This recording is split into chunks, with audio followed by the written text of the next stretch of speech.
Father God, in Jesus' name, we surrender our lives to you. Lord, we are here, your people, your servants, the men you have called, Lord, the men you have placed in homes. Lord, you made us men, you made us husbands, you made us fathers, you made us community people. And Lord, we need to be better. We need to do better, Lord. So teach us today what you have in store for us, Lord, to learn how to relate better with our wives and how to work, oh Lord, the marriage in such a way that everybody is happy and that we can go ahead in life the way you intended. Have your way today. Teach us, Lord. We remember those others that are not here, they may come so we may be together. We just surrender to you this class. Whatever you have us do, Lord, do it to the glory and honor of your name. In Jesus' name we pray. Amen. Welcome, sir.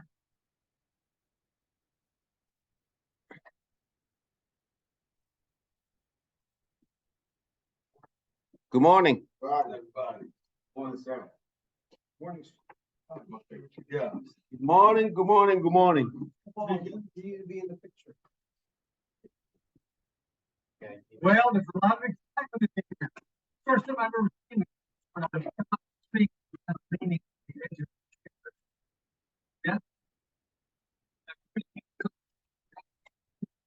Invited your friends, neighbors this morning, and I want you to really glad that you're all here to talk about it for the next.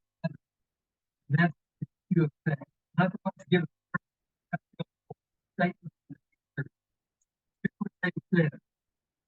Over the years, I've been harshly critical of the scientific community for wasting time researching things nobody cares about, such as the universe. With all due respect to astronomers, we don't need to find more stuff out there. We already have more stuff than we could ever use right here in our garages. We need scientific community to find a topic that is of far greater importance, yet remains a baffling mystery to humanity, or at least guys. Sex. Guys think about sex a lot. You know the painting of Washington crossing the Delaware? The guys in the boat have facial expressions of grim resolve as they approach a battle that will determine their fate, the fate of the American Revolution. You know what those guys are really thinking? They're thinking, are they thinking women out there?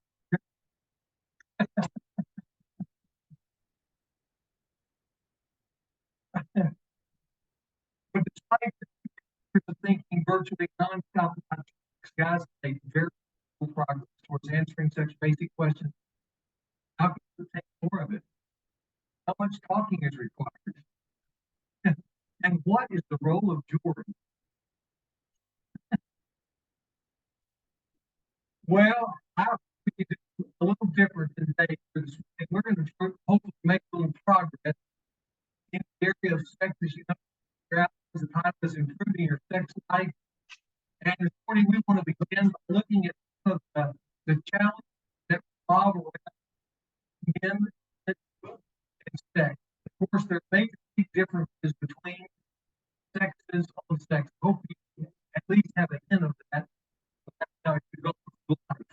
For instance, how we as men think about sex varies greatly with how women think about sex. We have research that tells how different they are. That, I read that research this last week. I did my own original research by going and talking to my wife about it. So I pulled up on Saturday the other couch and said, you're a peaceful, phlegmatic, you like to hurt people's feelings or anything like that. But I want to ask you a question. We've been married for it isn't going to hurt me. I really don't want you to try to make me feel good. I just want you to tell me the absolute truth. She said, well, what is it? I said, how often do you think about it? She said, think about what?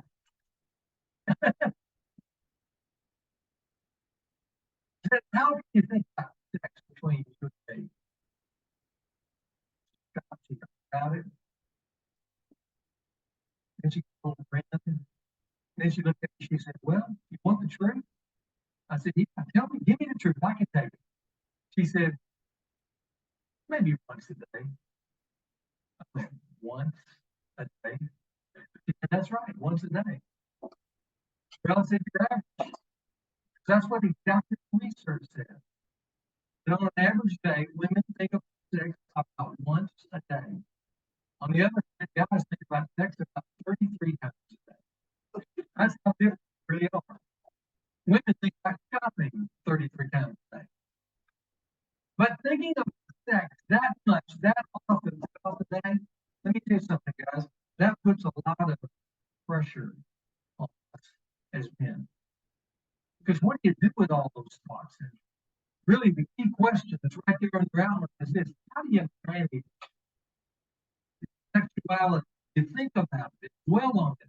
That all, and quite honestly, that's a fair question because any guy knows how powerful his sexuality is on the one hand, how potentially lethal his sexuality is on the other hand. So how do you manage your sexuality? It's a good question. We've all seen ample evidence that if you don't manage it well, if you unleash it indiscriminately, if you indulge those sexual thoughts without boundaries, then your sexuality can quickly become a devastating panic. It can become a weapon of destruction. We see that play out before us all the time of guys who had no boundaries and mismanaged sex life. What it unleashes on God is betrayal. Not necessarily just betrayal on themselves, but betrayal on the people who love them the most. A girlfriend or a wife who loves them the most. It unleashes disrespect and embarrassment, loss of one's honor and one's reputation, loss of one's wife and family, myriads of pain and heartache, maybe even loss of a job, the strain of a disease, or maybe a disease that often inflicts a back on the man is death. Regularly we read about those instances in life of a famous public figure, life of a businessman, even life of a preacher. Mismanaged sexuality that blew up the career, life that you worked your whole life to establish. In one instance, it's gone. That's why I call it a WMD. Mismanaged sexuality is a WMD, a weapon of mass destruction in waiting. On the other hand, managed sexuality, I call it a WG, a wonderful masculine gift, because that's what it is. Sex for a man that's properly focused, sex for a man that's properly directed is a gift from God. And not only a gift from God, but it's a gift from God with no backside purpose. Listen to this quote. Oh, how beautiful, delightful love. Your breasts are like clusters. I will take hold of them.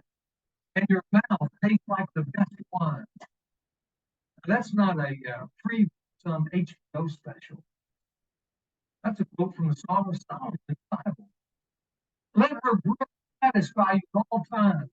Be absolutely drunk with her love. That's not Playboy 5:19.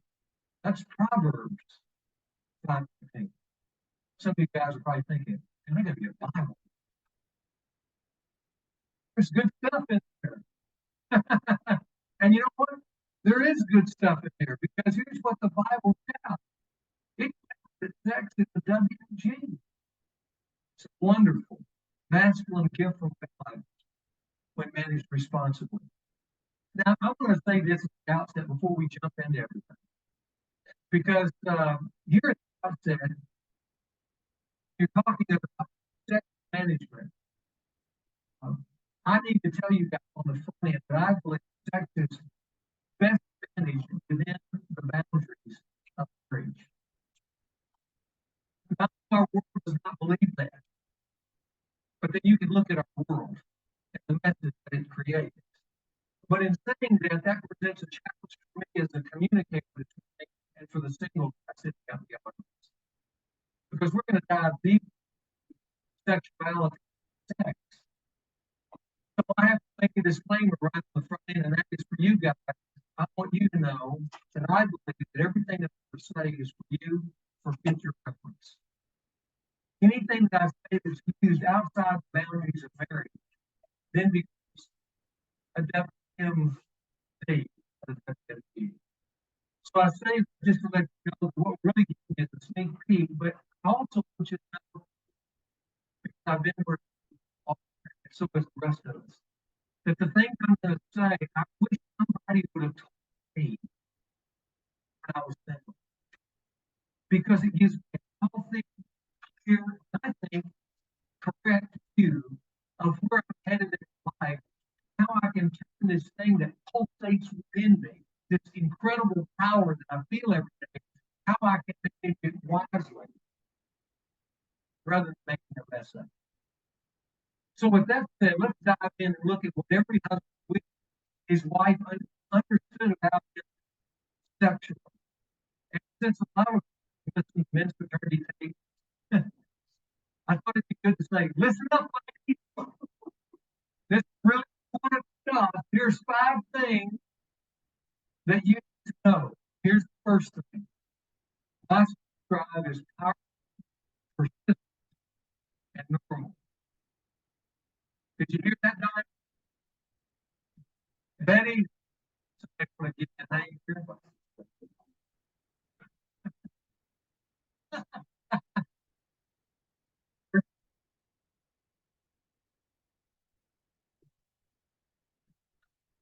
My sex drive is persistent, powerful, and normal.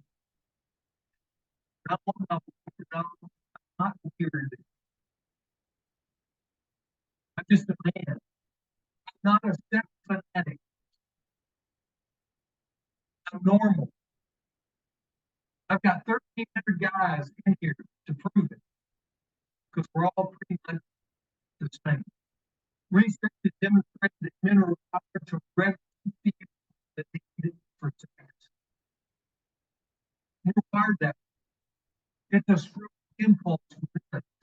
We are physically oriented creatures created by God that way. That was not a mistake. In marriage, there's always this growing pressure, sexual release. And once we get it, it's only a short time before we want it again. That's the way sex operates. Again, researchers can tell us, because one of the things we're privy to today is a lot of research on the subject, but we know, at least for the average man, he's going to need sex probably 2 to 3 times a week. That's the average. Some of you less, some of you more, but that's the average. And if a married man misses those moments, there will be this growing pressure, God given, that will begin to build within him. And if he doesn't have the opportunity to express himself sexually, then what will happen is that pressure will turn into feelings of frustration. He'll begin to feel tense. He'll begin to feel uncomfortable with his life, and in relationship to his wife, he'll feel those things. It's just the way life will work for you. Years ago, this is a long time ago, years ago, a TV series called Shogun. Somebody saw it, starred Richard Chamberlain. He was a Dutch leader who was adopted into Japanese culture. He was given a woman to be his consort, his wife, for a period of time. Right when she joins with him, they're complete strangers, but she comes up to him one night after they've been together just a short time, and she says these words to him. She said, "Are you constricted?"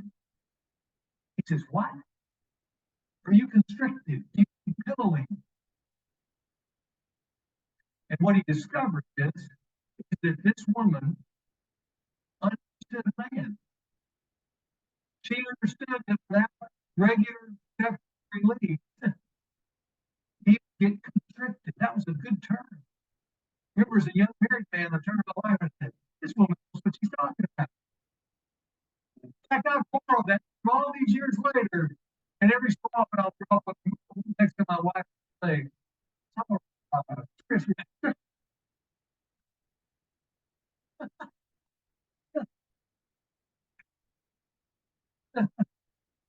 I love it when my wife says, "Oh, so."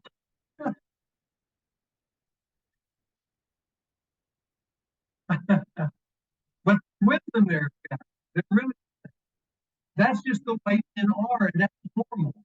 And it's really unfortunate for you wives who are listening if some of you don't understand that. If you don't understand your man, and you don't understand how men are wired, and you don't give attention to that, oftentimes you're inviting trouble. That's why the proverb says, a wise woman builds her house, but the foolish tear it down with their very hands. This particular area, a foolish woman who's ignorant or unwilling to recognize how men are wired, she can tear her house down with her very own hands. Listen to Dr. Kevin Lehman. He's a psychologist. I got to know when he was dean of students at the University. He's now a author. He's been featured in Good American, all kinds of shows, but he's really wise as a counselor in the area of marriage and sexuality. He says this, and he's pretty blunt. And he says this: most women underestimate the male sexual appetite. As a counselor, I'm now prepared to tell young women who are contemplating marriage this: if you're not willing right now to make a commitment to have sex at least 2 or 3 times a week for the rest of your life, then don't marry. Boy, that's in your face, isn't it? But that's coming from a man who, after being with couples and counseling for years and understanding the research, knows that that's just part of who a man is. Our sex drive is powerful. Our sex drive is persistent. Our sex drive is normal. Husbands want their wives to know this: sex is to me what affection is to you. It's my number one need, and one empowers the being of the other. A husband's craving for sex is no more selfish. A wife's craving for affection. They're both real, legitimate, healthy, God-given needs. And when they're met, it creates a healthy, happy couple. On the other hand, when those needs are ignored because they're right there at the top of each person's shopping list, each gender's shopping list, right at the top for woman's affection, right at the top for man's sex. When those needs are ignored, there's trouble. Research tells us that most affairs for wives start for one reason: lack of affection from husbands. That cadre items I gave you 2 weeks ago. Research tells us that most affairs are started by men because of a lack of sex, good sex, from their wives. The principle is this: sex is for a man what affection is for a woman, and vice versa. And happy is the couple who buys into that wisdom from both sides. Here's how the diagram. You have those diagrams out. Here's how the diagram.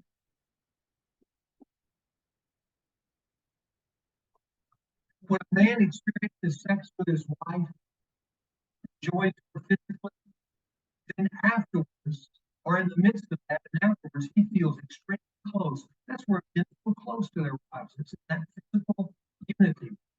And afterwards, it's much easier for him, having been satisfied that way, it's much easier for him than to bless her by giving her affection in the days that follow. In the same way, when a wife receives affection from her husband, he feels very close to him, warm, intimate with him. And because of that, he finds it much easier to participate with him willingly in sex later on. You see the circle?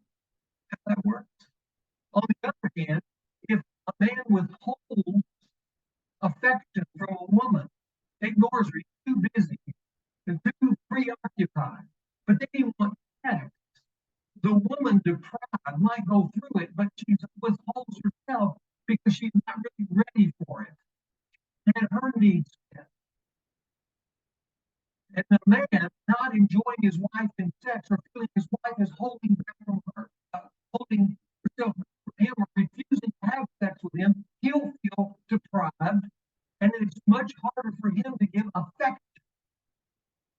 later on to his wife, and you get this death spiral, don't you?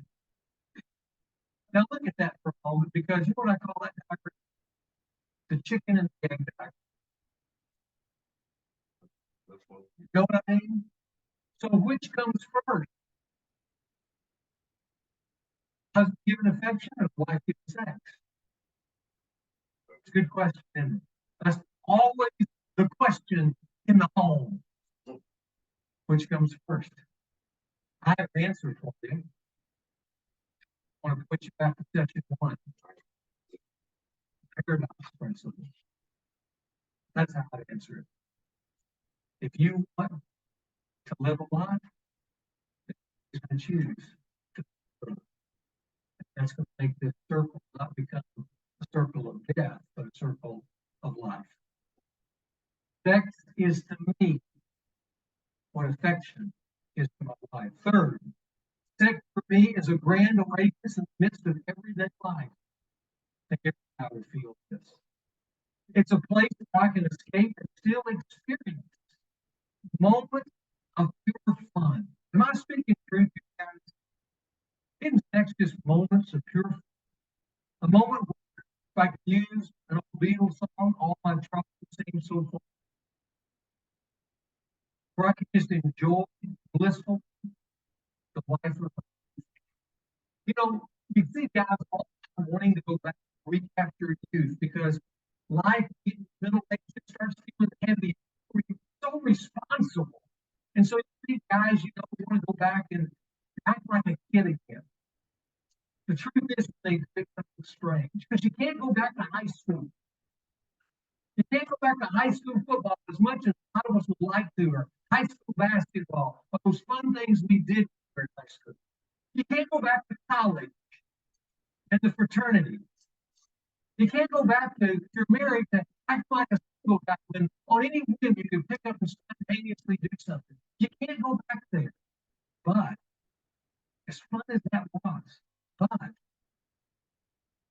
you can't go back to the life of youth. You can go back to that original sexuality.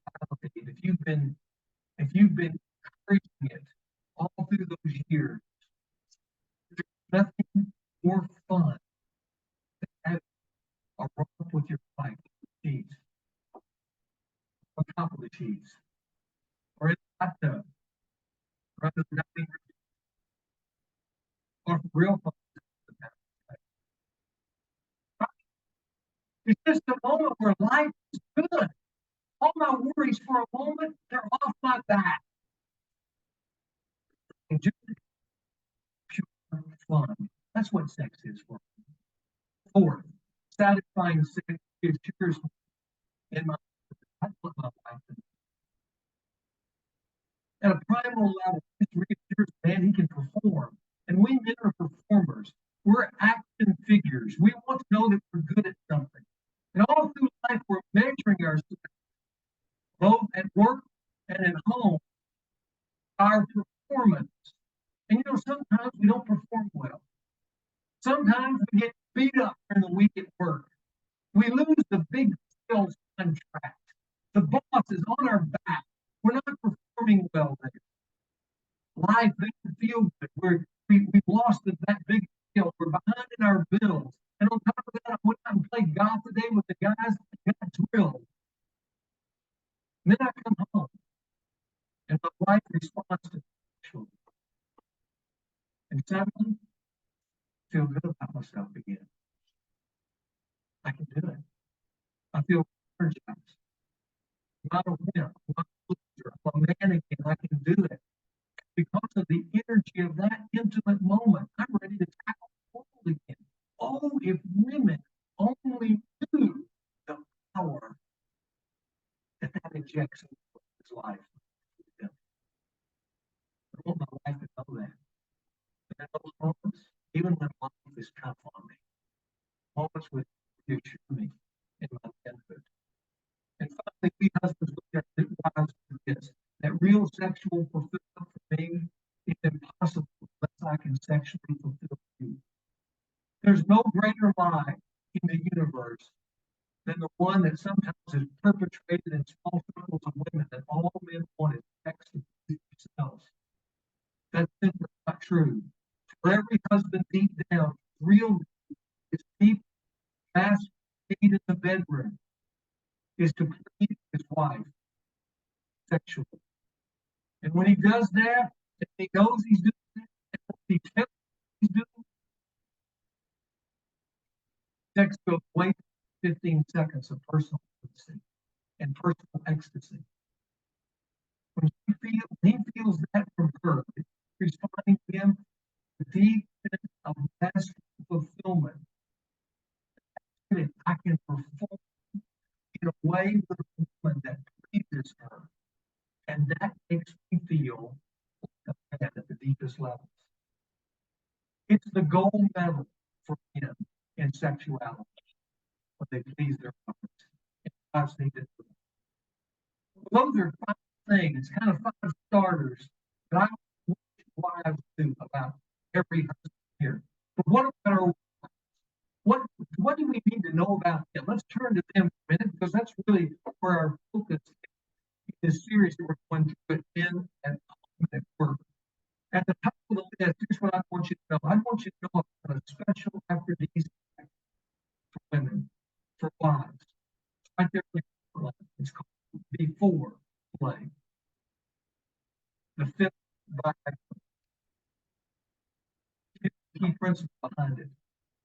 Husbands need sex to feel close to their wives, but wives, they to feel like sex with their husbands. And here's what daily closeness looks like, the kind that's sexually stimulating to a wife. You'll go, that's odd. It is odd, but it's the truth. Here's what it is. First, reassure her with words of displays of affection. One wise guy here in the room, took the initiative and did that this last week. And his wife was so excited. I've never met this couple, never talked to this woman before. She was so excited, she called me on the phone. And she came home and the guy poured out his heart on the note about how much he loved her. And she told me, this is a man who for the last 10 years has never expressed anything revealing of how he feels in his heart about me. And he did that for the first time. And she was absolutely out of her mind, thrilled. She's warming up. She really is.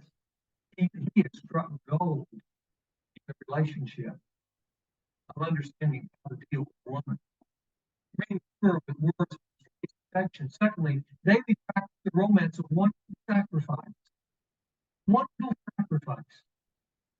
It might be helping with the dishes. It might be putting the kids to bed at night, saying, "Why don't you stay here and watch TV? I'll put the kids to bed." Maybe something as simple as fixing something that she has to do. You can put it off. But those little things register deeply in the psyche of the feminine heart. Give regular focused attention. You don't have to go out today. You can do that tonight just simply by turning off the TV for 1 hour and turning to your wife and say, "Let's talk." If you do that, sex begins.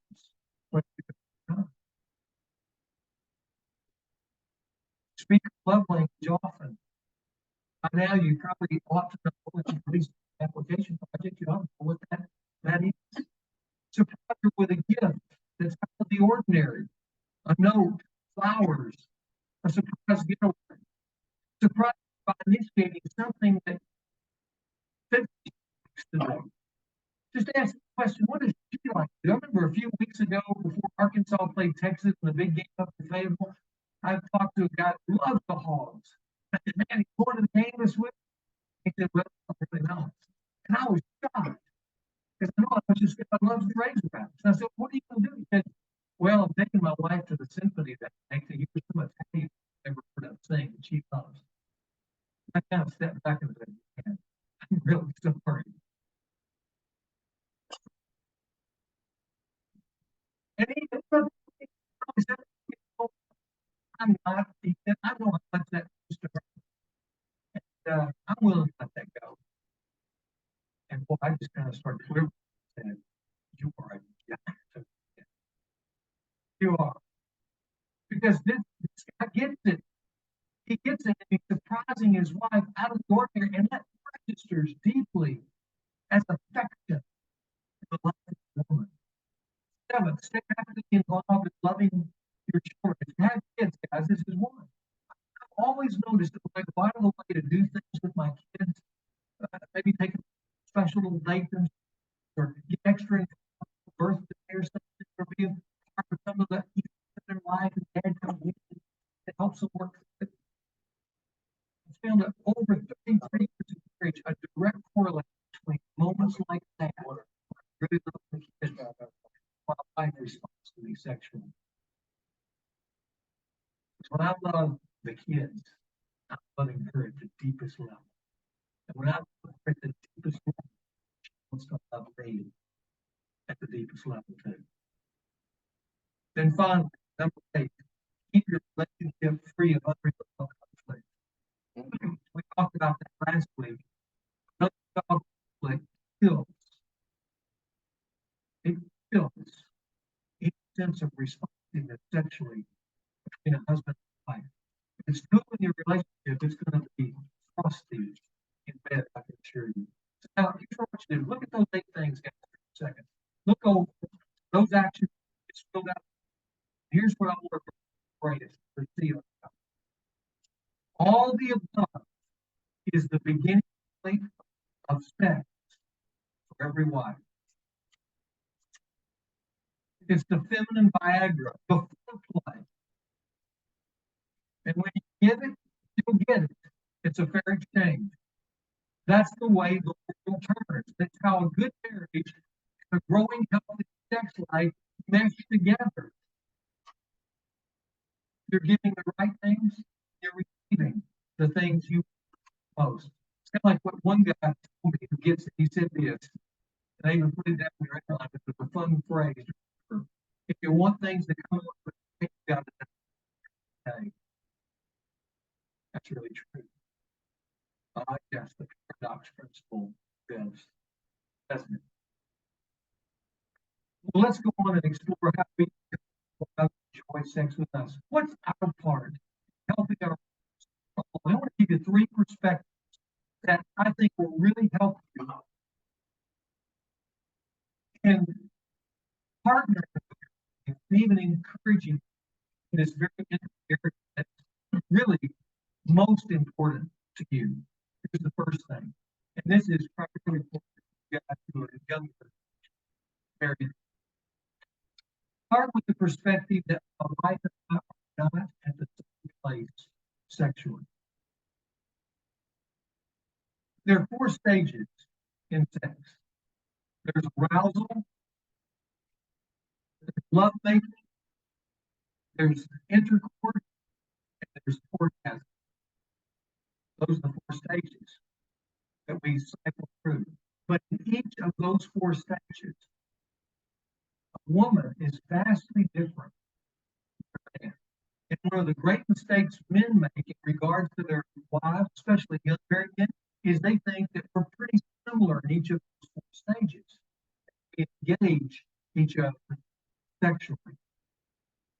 Here's what I want you to know. Even in a sexually liberated age like ours, and listen, I know what's going on. I'm not naive. But even in a sexually liberated age, here's what I want you to know. Many wives, young wives, intermarried, sexually inexperienced. You go, what do you mean by that? Well, here's what I mean. Research tells us that many wives, even wives who come into a marriage who've been sexually, listen to this guy, have never been sexually aroused. They've never experienced true sexual love. And you go, oh, that can't be true. You know, all that's going on out there. No. Researchers know better. And here's why. Because true sexual arousal for most men requires safety, security, a sense of trust and protection in a committed relationship that they think is going to endure. And though there are women, single out there having sex because they think it's the cool thing to do because cultural pressure in the world says you have to do it and all that, while they're participating. And the guy thinks everything is great. The girl is participating, but she's not in it. Her heart's not there. She's going through the motion, and the guy is totally being deceived in many cases. Now, young wives coming into marriage thinking, you first begin to sexually interact with one another, that she's right where you are arousal wise. The truth is that she's not. Research also shows that many young marriage have never orgasm. They don't even know what that is. I mean, they know what it is in theory, but they have never experienced that personally. So they intermarry, in their intermarriage, understanding that idea only as an idea, or to them, it's just unknown territory. And so on the honeymoon, for instance, the man assumes that his bride is the same, for he and his bride is the same. Because after they both smile, they come back from the honeymoon, and everybody goes great. The wife says great. The young married man says it was great, but it's great for different reasons. He was thrilled to do it. She was thrilled because she got through it. And she's legitimately thrilled. But she's on a different plane than where the man is. And this young married man doesn't have a clue. I sure didn't. But the truth is, they're vastly different places. The truth is, she doesn't begin enjoying sex in that relationship called marriage at the same level as her husband. He's finally getting an experience that he's familiar with. Guys are very familiar because it's just territory they've been through. Arousal, they understand that. They can meet there. They understand love. They understand intercourse, and they understand what an ejaculation is. They've been through that. It's familiar territory. They're familiar all the way through those 3 years. But she's just beginning. Arousal may not fully be blossomed. Oh, she can make the movements in bed. She can have the sex.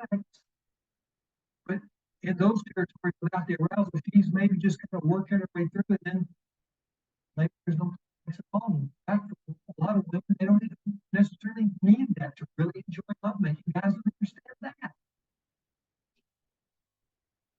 But here's what I want you to know.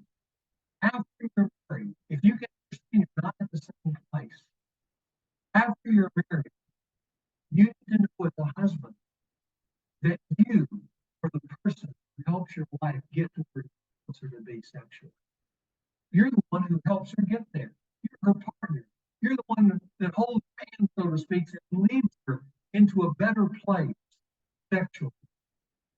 Your loyalty, your sensitivity, your patience, your protection, your attentiveness, your willingness to understand, you're willing to let it take time, young married man. You understand these 2 things I just said. Your willingness to do those things. If you do that, then over time she will blossom sexually.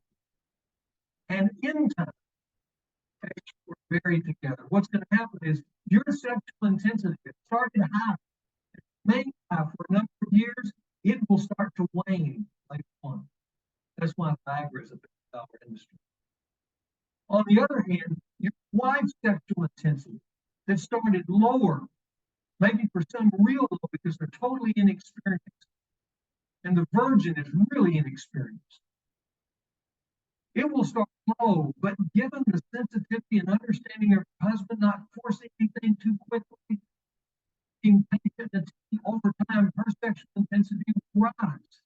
And at some point, her sexual intensity will go above the man's in many cases. In fact, research tells us that after couples married for a number of years, in 30 to 40% of the homes in America, and couples who've been married for 15 or more years, the wife actually enjoys sex the husband. That's because she's had attention given to her, and she grows over that time into a fully sexually experienced woman. And it's good for you guys to know that and help your wives get there. Here's a second perspective we all need to know as men. Keep the perspective that arousal is the key to your wife's sexual experience with you. Remember those 4 stages? Arousal, love making, intercourse, orgasm. For the woman, the most important one, the key to everything is the first stage, arousal. Because without arousal, a husband may get his wife's body. She's much more complex than you. You may get sexual, but she's not going to be there with you. Her body is, but her heart is. And if your number one need is to please her sexually, which I believe it is, if you don't have that, you'll miss that. And though you climax at the end, you still feel a little unfulfilled because you know that you can feel it. She's actually there with me, and that will hurt more than please. Arousal is the key to everything.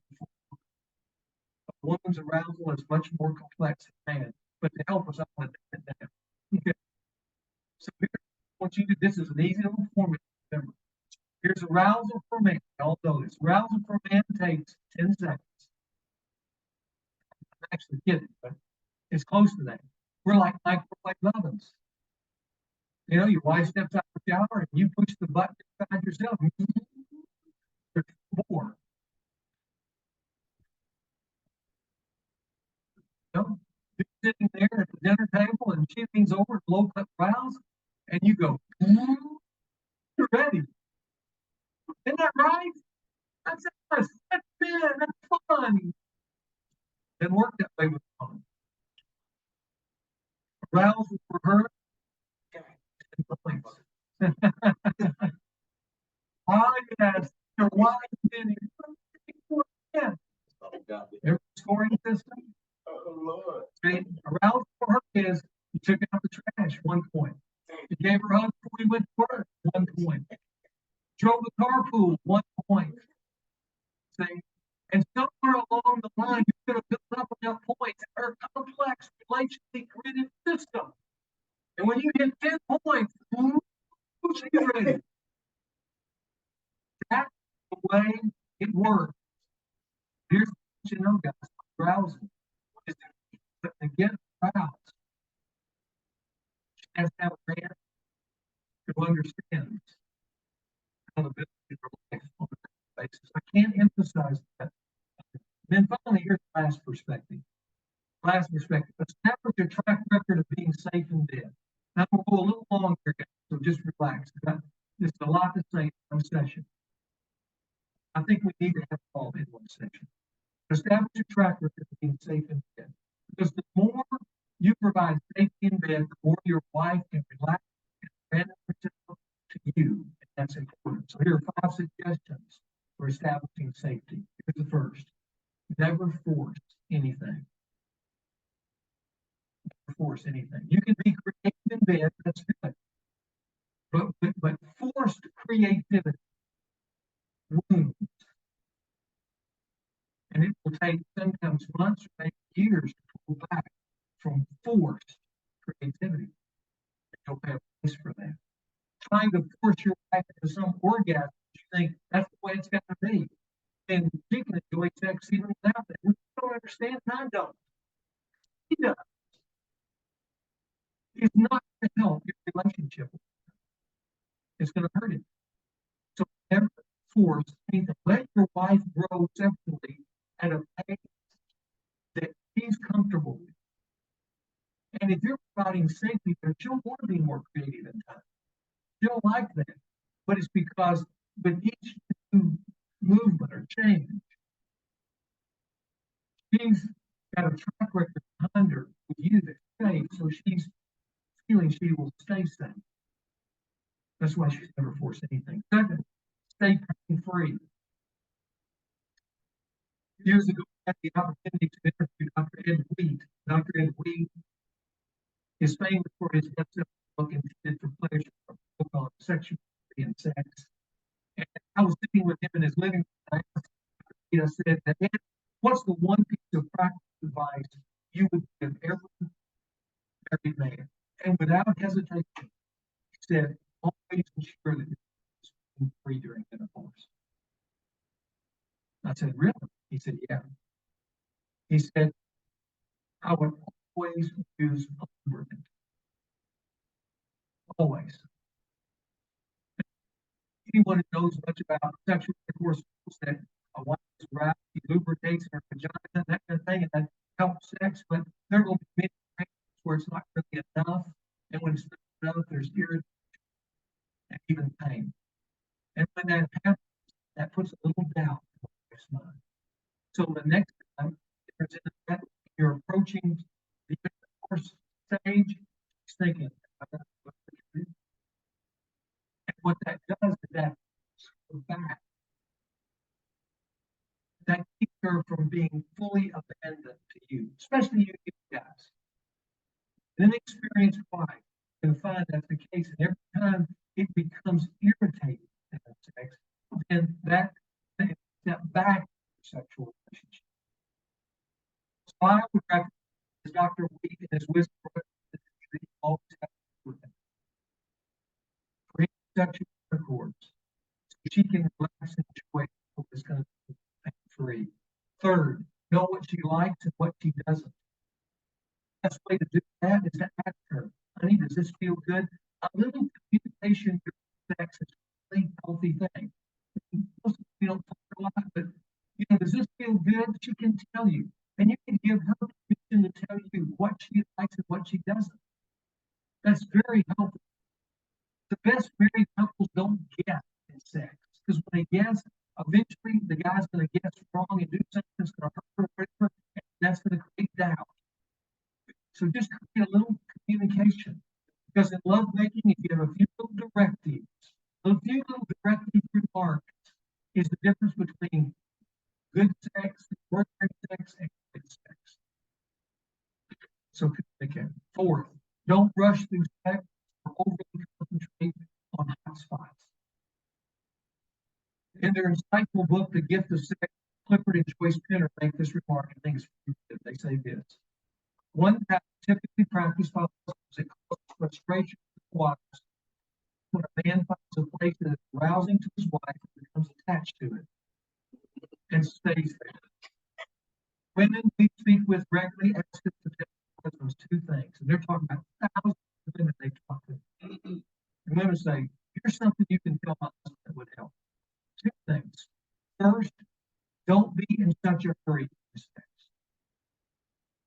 Let's enjoy one another, because the wife's view of sex is relational. So enjoy one another. And second, and I thought this was interesting, not to stick with hot spots until they're worn out. Most wives find stimulation much more arousing. It's varied in terms of its intensity and its location. You may say this really feels good, and you'll stay too long. So the key is, guys, move around. Stay creative and move around. You can know what it is, but take it, keep on moving. And watch all of us men. That's what I mean. That's what I mean. And then finally, use words to compliment and reassure your wife, because she's things too. When she does something, tell her and encourage her. Well, there you have it. How to improve your sex life. Now I'm going to finish with two things, just two final thoughts. First, men, you are the keeper of your sex life.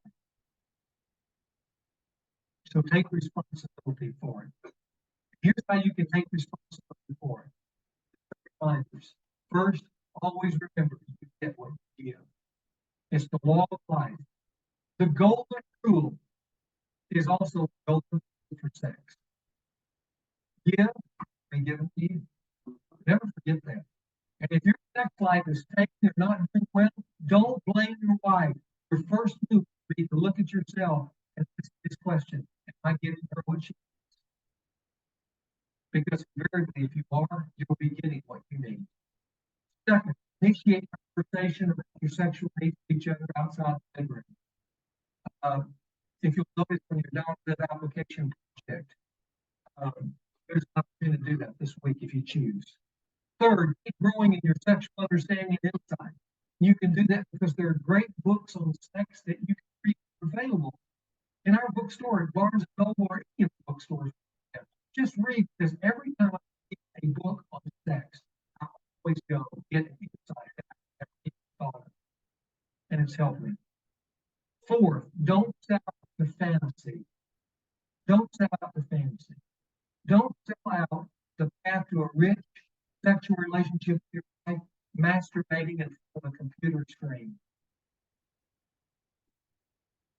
Because when you do that, you take your sexual energy towards the back. It'll never give you the real thing. The real thing. Which is a rich relationship with your wife. And then fifth, seek outside help for sexual issues you can't work through. Don't just try to ignore them. And then finally, remember this. The best sex is not just an act.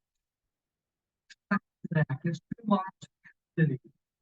And this sex will grow richer, more satisfied with time. You know, research has told us here at the end of the 20th century, as it's interviewed people on who are the most satisfied with their sex life. You know, it's so interesting that the most sexually excited people in life are not the Hugh Hefners of the world, not the Hollywood types, not the friend that you know who has a different one every week. You know, here's what research tells us. The best sex in America comes out of the home of a married couple who's been faithful and attached to each other for 10, 15, 25 years before. Those are the most sexually excited people in America. You know why? Because sex is not just an act. Sex is the celebration of 2 committed lives. And we're committed to one another. It's not just 2 bodies coupled. It's 2 souls. There's mystical language that takes place when those 2 souls come together, as the 2 bodies come together. And that's a secret that our world just doesn't get. They love each other, they get it. And they come together. There's all physically and mystically that the perfect is union of bodies and souls. Because sex is not just marriage. Sex is the celebration of 2 lives. Good. See you next week. Celebration of 2 lives.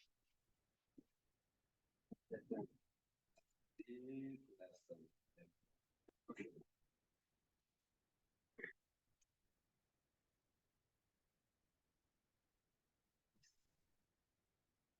Things in life. Right.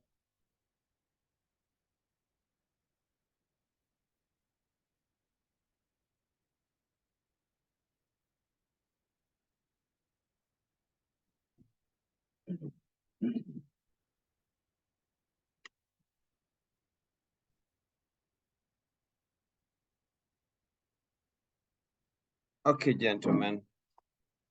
That to me was a very deep lesson. I don't know what it did to you or what it aroused in you. Let's discuss. The deep lesson, very, very, very deep.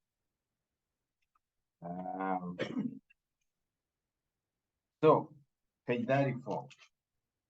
Was there any aha moments for you today? Explain. Aha moment, but I don't know. Oh, anyway, when you explain it, then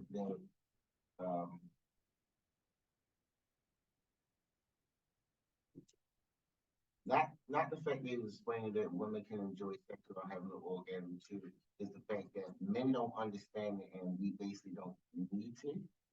Like, we don't need to understand like why that is. And it reassured me that it just wasn't my thought pattern. Because enough men don't talk about stuff like that. So the fact that he said something about it and touched on it, and I was already had thoughts like that. I'm like, well, okay, then I'm reassured now that okay, then I don't need to make sense of it. You know, it is, I guess, what it is. You know? But that was an aha moment. Like, oh, okay. So I hope we are on the same page, but Mm, on number 5, the final box, when he said you get what you give, and he seemed to quote a verse in the Bible, a verse we only use when we are offering gifts. What was that? When you give to God or to any cause, really, you're also receiving because God is a giver. He used this on sex. And I felt when you are other-minded, that is, you're not necessarily minding about yourself, but your wife's needs. In return, she is busy on your needs, which is, as you fulfill her, she is also fulfilling you.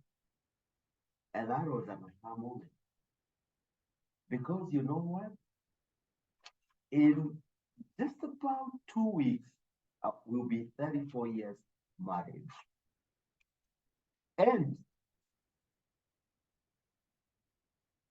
quite a bit of what he was sharing, I got that, I must say, and I'm not bragging.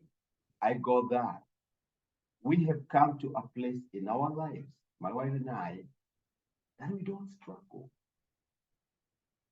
And that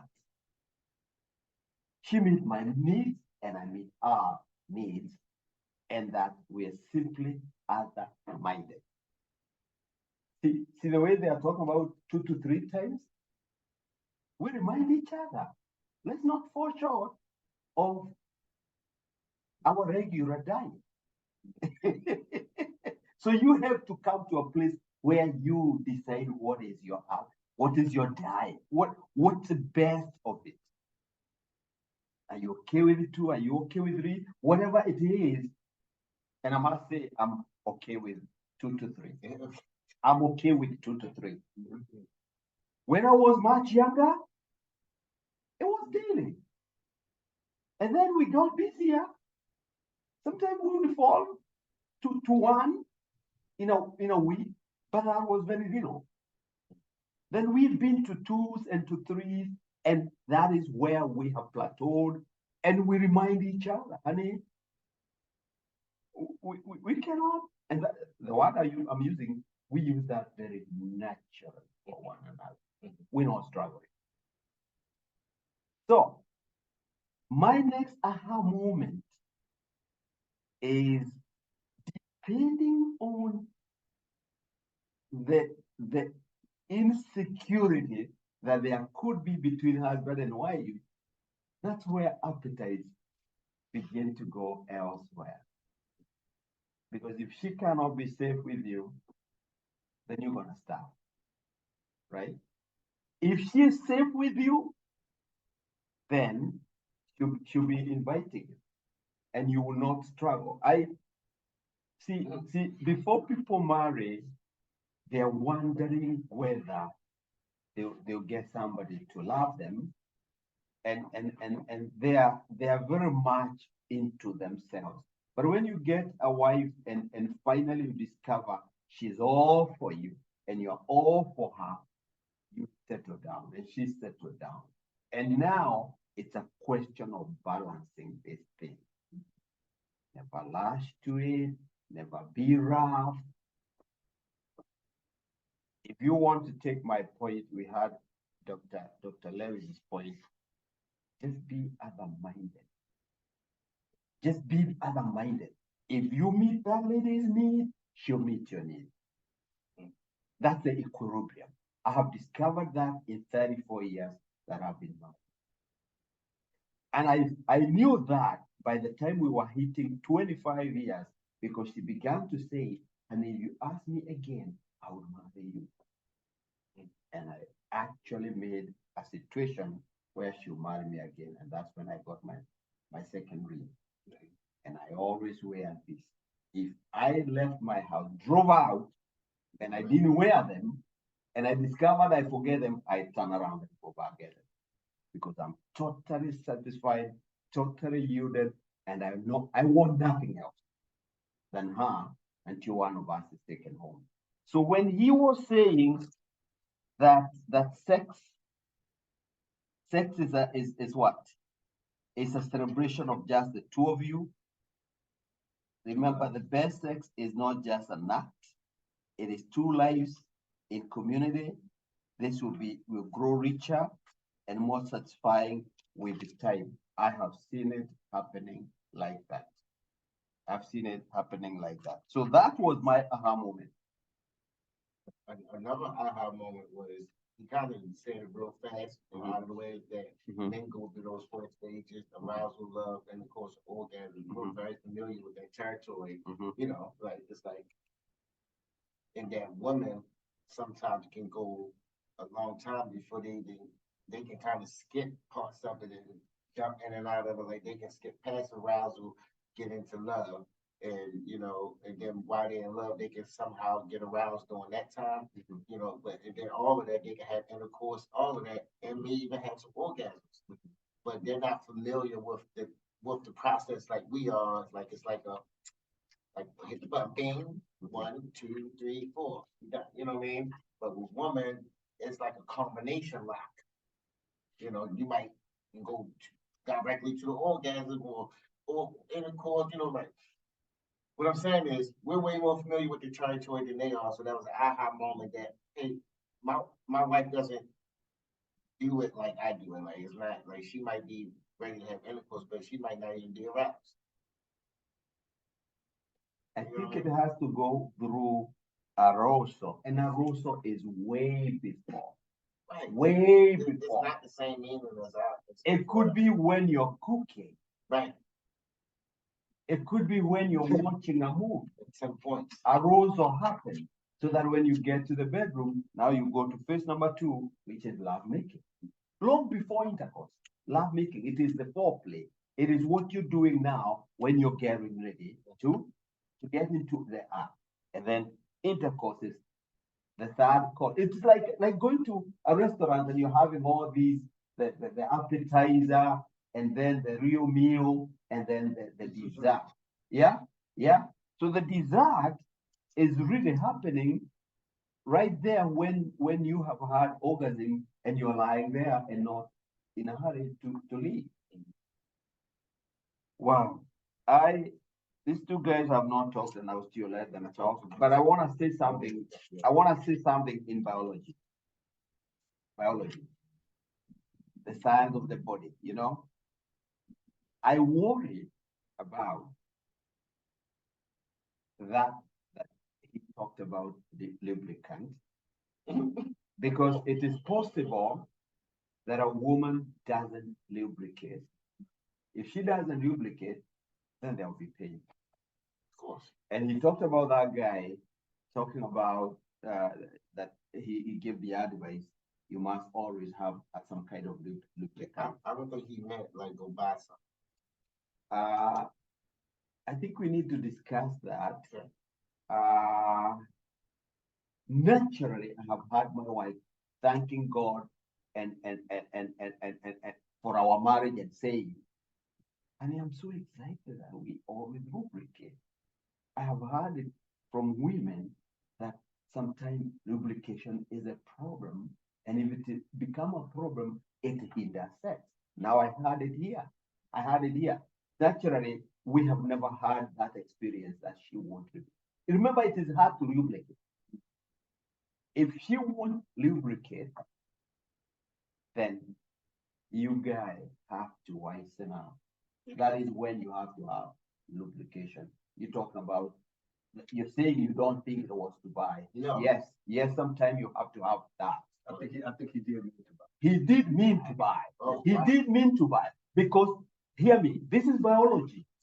If she will not lubricate, then every time you're going in there is like a hammer or a piece of metal that you're putting into the body.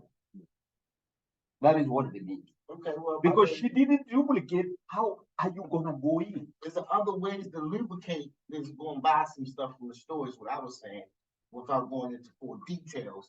And I'm saying if she's not lubricated and you got to go out and buy something, then that also means that you're probably not doing something.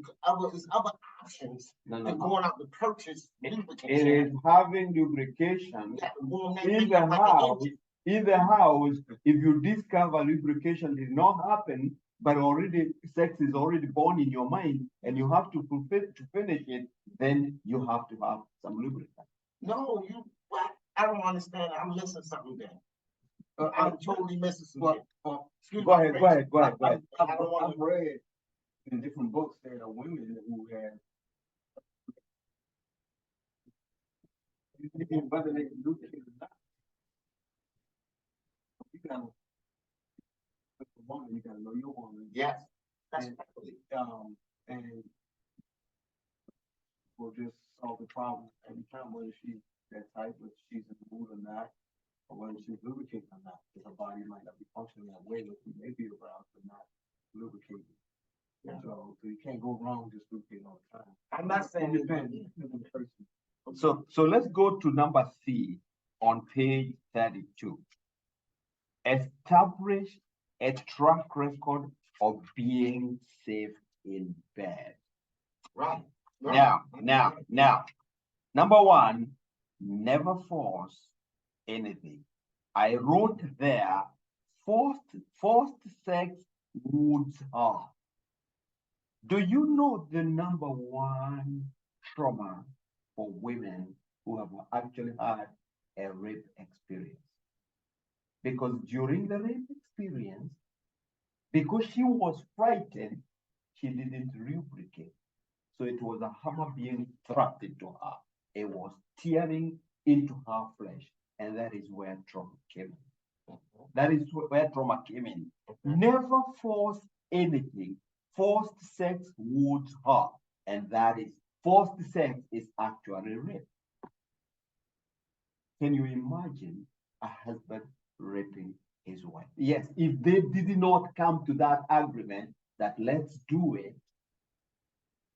So here is my point. If your wife was sleeping and you came to bed and she was dead asleep and you want sex, you shouldn't jump on her. I want an engine out there. You hear me? Everybody, it's like common knowledge if you love your lady and respect her as such. Well, you don't just jump right in there because you can't. Some people don't. Some people don't. Get it to me. Not a bumping action, you're doing that. Get it from me. Always let her be wide awake and always let her allow you. Yes, honey, come on. Yes, honey, come on. But some people behave like animals. Some people don't have that kind of caution that you're talking about. They want it, they don't care whether she's sleeping or not.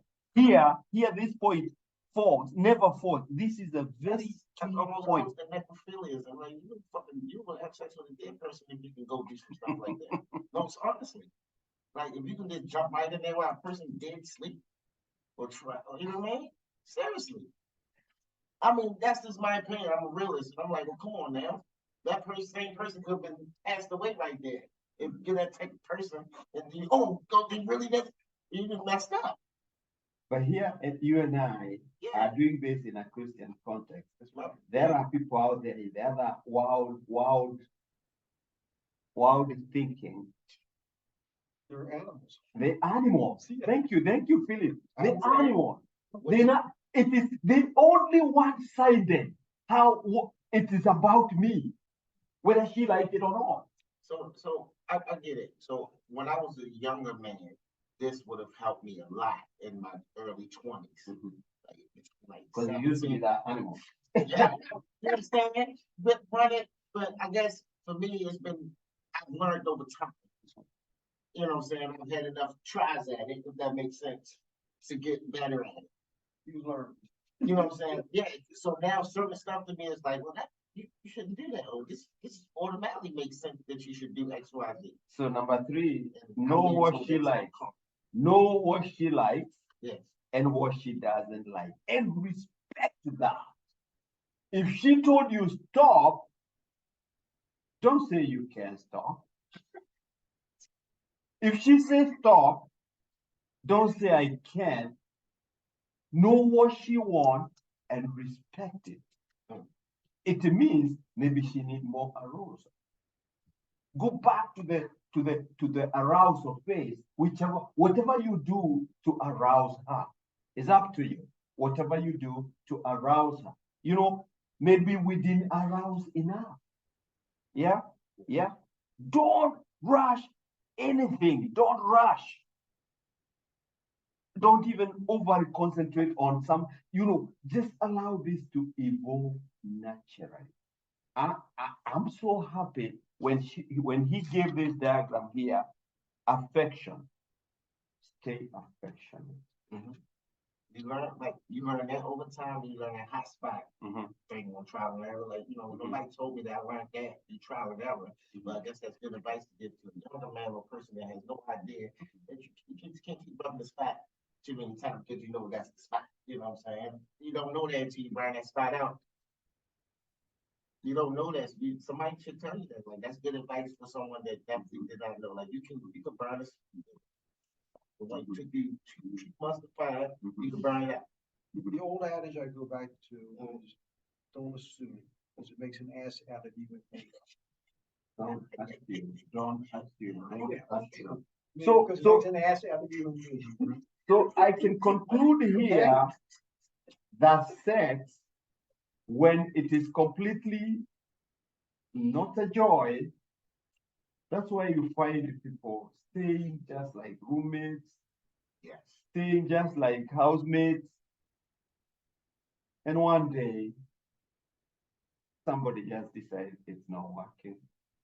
And you find people even divorcing so old, so late.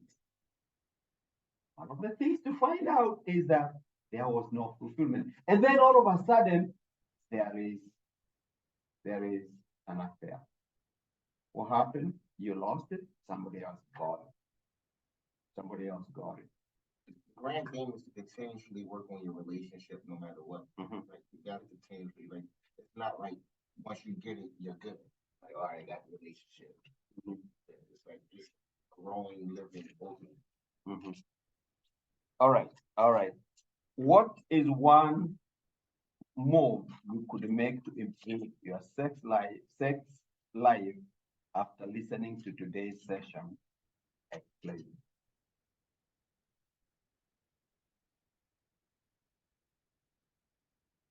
I've already given you my idea here. Be other-minded. Work on it together. Make sure you're within the same level of understanding and appreciation, and if you focus on her and make sure that she's secure, she feels safe, security, safety, and what? And fulfillment, something like that, she'll really be in it with you. What is one thing you could do to improve your sex life? Think about that. Is there any insight you could add to this discussion that was not mentioned today, but that you wouldn't? I'd give more. Yes. I'd give more. I hear my wife talk. My wife gives a lot. Mhm. And I give too. But women love. That's why they like women. I said all women do, but overall, most women do like Mhm. house, clothes, Mhm. jewelry, Mhm. to give to them, Mhm. like to cook, Mhm. Mhm. plan something out for them. She likes to dance. In other words, you're talking about her love language. Yeah, doing stuff fun that they like. I love language. Yeah. Yeah, they're allowed. I heard a rabbi say this between Mhm. Jewish rabbi. He said men were made from dirt. Mhm. He said men were made from dirt. We know that dirt is. Mhm. Yeah. But women were made from men. Mhm. We were living beings. Mhm. That's the difference. Yeah. We were made from dirt. We Mhm. were made from us. Mm. We were made from a living organism. Yep. We gotta keep it alive. Yep. Okay. You get it. Yep. Thank you. Thank Okay. you. Thank you. Thank you. That's so cool. Anybody else on number 3? And as you think about it, number 4, what is one practical takeaway from today's session? Explain. Well, you said God is a giver. So keep that in mind. Be a giver. Be a giver. Be a giver. Give. And the more you give, be given back. Yes. More will be What given you're back. giving is that down a little, that paradox. Yes, Yeah. sir. Yeah. Boom, right there. Yep. Like that's part of giving. Also, it don't have to be monetary, physical. Yep. And a lot of it is done behind the scenes. They don't even know that that's what you're doing. Like you don't even know, hey, I'm over here dying. Like, no. It kind of negates your points, you know. So to turn to one point, that got me today too. Oh my God. Battle it. Well, my only advice is don't assume. Don't Right.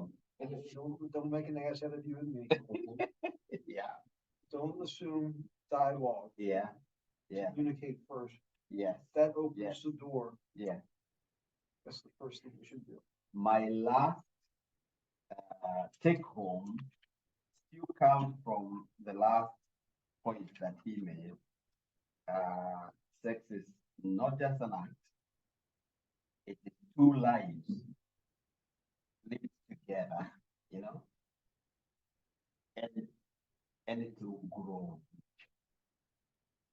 And the more you do, the more it gets better. I want to say to you and I, what you don't use. Those people who do it only once a week or once a month, they are on the exit. And I cannot imagine living with her and not doing what we have to do. The more you do, the better it becomes. I mean, you can find yourself in your 80s and you still enjoy orgasm. You still enjoy sex. It's because you actually, the more what you don't use, you lose. So you keep using it so long as you're using it. But it is that balance that you must keep. The balance. I want to say this. I have heard the word atrophy. You know what atrophy is? Atrophy is the body's what? The body's Deterioration is. the body is deteriorating and shrinking and closing in, and you use the word combination law. Mhm. People who don't arouse one another, their body is lost. So you, man, you no longer wake up, and her, she no longer lubricates. Mm. So how do you get it? Anyway, you're not up, and she's not open. Mm. So, but the more you arouse one another, go back to the whole thing, arousal,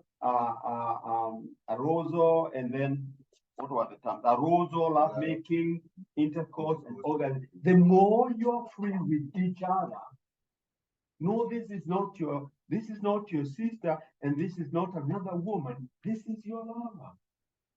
The more you do it, the more it gets thrice a week. It's not too much. It can be done. And when you do that, then you're looking at getting into your 70s, getting into your 80s, and you're still good. I'm gonna go for that. Yeah, I'm with you that. Yeah, because if you don't, then you're looking at